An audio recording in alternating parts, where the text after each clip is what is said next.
moi c'est Marie. Moi c'est Maïtena.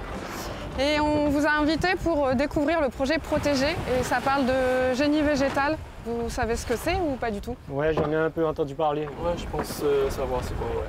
Ah ouais, tu sais c'est quoi? Vas-y, dis-nous. On utilise les plantes comme matériau de construction, c'est ça? C'est ça, mais pas que. On peut vous proposer de venir voir avec nous sur le terrain ce que ça donne. Ok. On y va? Allez. Alors, question facile, à votre avis, génie civil ou génie végétal? Génie civil? Ah, bien, génie civil. Du coup, c'est ce qu'on appelle un enrochement liaisonné. C'est des grosses pierres volcaniques dans lesquelles on est venu couler un béton pour le liaisonner. Et ça a été installé entre les années 60 et 80 parce que la berge de la rivière, elle s'érodait, donc la terre, elle tombait dans la rivière. Et c'était pour éviter en fait, que les maisons en face perdent du terrain et aussi qu'elles soient inondées en cas de crue. Bah, ça a l'air solide, hein. Ça a l'air d'être vraiment du sérieux quand même.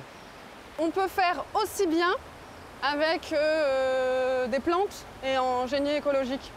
Et puis il y aura moins d'impact aussi sur les espèces qui vivent dans la rivière. Parce que là, tu vois, on artificialise complètement la berge. Il n'y a plus rien qui pousse et la terre, elle n'est plus du tout en contact avec l'eau. On a très peu de végétation. Et du coup, les juvéniles des poissons, ils ne peuvent pas se cacher des prédateurs dans les racines des herbes.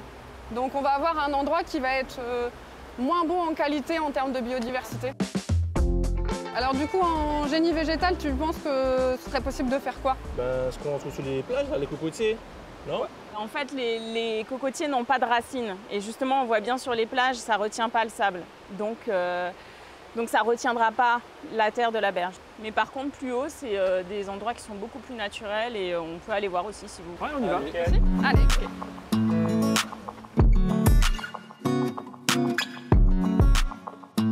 C'est un bon exemple de génie végétal, ce qu'on voit là derrière vous? Là, la berge en face, là? Ouais. Eh bien alors, c'est une berge végétalisée, oui. Mais par contre, c'est pas un bon exemple parce que, je sais pas si tu vois, mais on retrouve les cocotiers, on en parlait tout à l'heure. Donc ça n'a pas assez de racines, mais on va avoir aussi des fruits à pain, et puis de l'herbe à éléphant et un peu de canne agricole. Et du coup, ces espèces-là, en fait, c'est pas des espèces qu'on utilise en génie végétal. C'est quoi les bonnes espèces? Si tu te retournes, regarde ça. Comme c'est joli en face de toi. Et du coup, ça, c'est le bon exemple. Ouais. Ça, c'est le bon exemple. En face de toi, c'est un pois doux. Et regarde ce qu'elles font, les racines du pois doux. Elles retiennent. Un peu comme des lianes.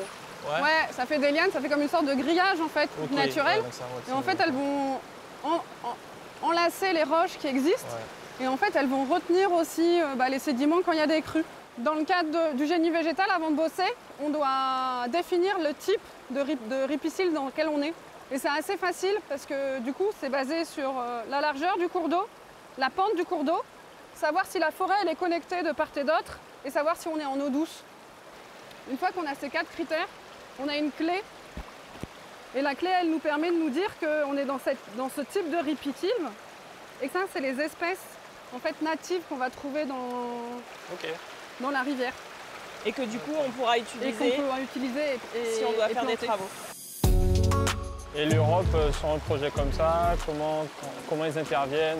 En fait, le génie végétal, c'est une technique qui existe ailleurs dans le monde, mais qui n'existe pas en Guadeloupe. Donc pour pouvoir l'adapter à la Guadeloupe, il a fallu des moyens, il a fallu faire des études, il a fallu faire des tests scientifiques pour savoir quelles étaient les espèces qui pouvaient pousser, quelles étaient celles qui développaient des racines suffisantes pour pouvoir retenir les berges.